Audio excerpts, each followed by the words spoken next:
Mayroon pong apela o panawagan si Victor Limlinga ng kumpanyang Regina Capital sa Senado. Yan ay matapos muling madawit ang kanilang kumpanya sa pagdinig ng Senado kanina kaugnay sa mga umano'y anomalya sa lungsod ng Makati. Si Victor po ang kapatid ni Jerry Limlingan, ang sinasabing ika nga'y bagman umano ni Vice Presidente George Marbinay. Mula sa lungsod ng Pasay, nakatutok si Lea Alvis. Lay. Mike, mariing pinabulaanan ni Victor Limlingan na may share si Vice President Jeju Marbinay o ang pamilya nito sa Regina Capital, ang stock brokerage firm na pag-aari ng kanilang pamilya. Ikinabigla nga raw nitong si Limlingan na muli na namang nadawit ang kanilang kumpanya sa pagdinig sa Senado. Kahit daw sinabi na noon sa Senate hearing ng kanyang misis na si Marita, presidente ng Regina Capital, na handa silang buksan ang kanilang books of accounts. Kailanman ay di raw sila nagkaroon ng business transaction sa mga binay.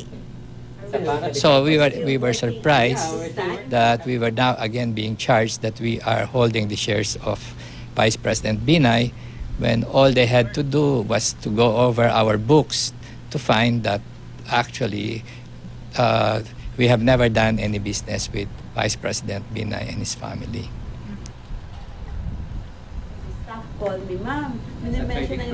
Professional daw ang naging ugnayan niya noon kay Binay nang kunin siyang isa sa mga consultant para sa Makati Development Plan noong 1992. Si Limlingan ay isang financial expert.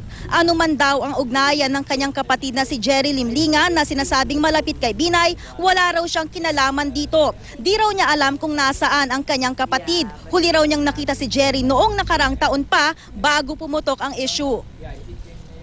Wala ako doon. He's my brother. My brother and I have separate lives. We have different profession. My brother is really an independent businessman. No? You're not active in Regina.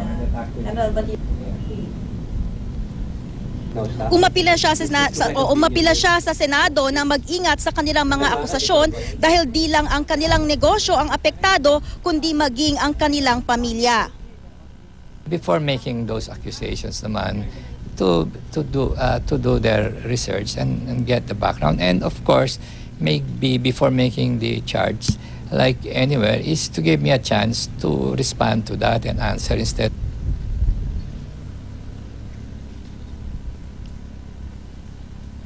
Maliit lang din daw ang kanyang shares. Nasa 5,000 shares lamang sa kumpanyang DMCI kung saan siya managing director. Kinuha raw siya ng DMCI dahil sa kanyang academic background. Si Limlingan ay dating full-time professor sa Asian Institute of Management. Mike, sinabi nitong si Limlingan na handa siyang umarap sa pagdinig ng Senado. At yan muna ang pinakahuling ulat mula rito sa Pasay City. Balik sa iyo, Mike. Maraming salamat, Lea Alvis.